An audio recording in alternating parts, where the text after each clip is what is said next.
Hello అండి, hi అందరికీ, welcome to my channel. ఈరోజు మనం తెలంగాణ స్టైల్లో పచ్చి పులుసు ఎలా చేయాలో ఇప్పుడు చూసేద్దాం.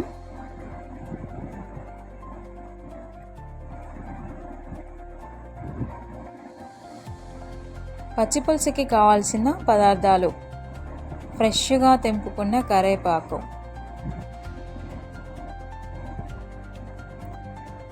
చూడండి ఎంత ఫ్రెష్గా ఉన్నాయో ఆకులు,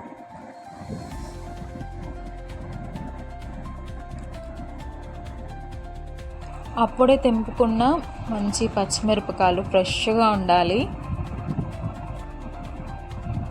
చూడండి ఇక్కడ ఎంత ఫ్రెష్గా ఉన్నాయో. ఈ ఫ్రెష్గా ఉన్నాయన్నీ తీసుకొని వచ్చిన నేను ఇక్కడ మంచిగా క్లీన్ చేసుకోవాలి, వాటర్లో వేసేసుకొని.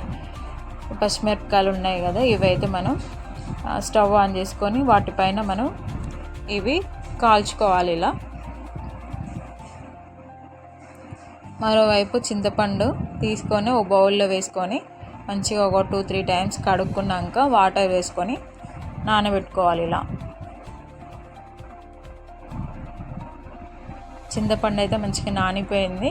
ఇప్పుడు మనం దాంట్లో నుంచి రసం అయితే తీసుకోవాలి. ఒక గిన్నెలో వేసుకొని దాంట్లోనే మనం ఆనియన్స్, పచ్చిమిరపకాయలు, కొంచెం అల్లం, ఉప్పు ఇవన్నీ వేసుకొని ఆ చింతపండులో ఇవి కలుపుకోవాలన్నమాట. ఇట్లా ఆ చింతపండు రసంలో అయితే మనం ఇవన్నీ ఇలా మంచిగా కలుపుకోవాలి.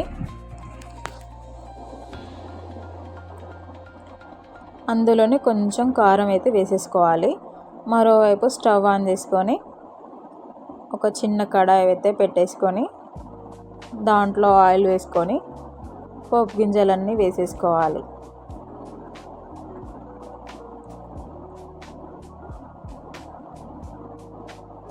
వేసుకొని కొంచెం పసుపు కూడా వేసుకొని పోపు అయితే పెట్టేసుకోవాలి.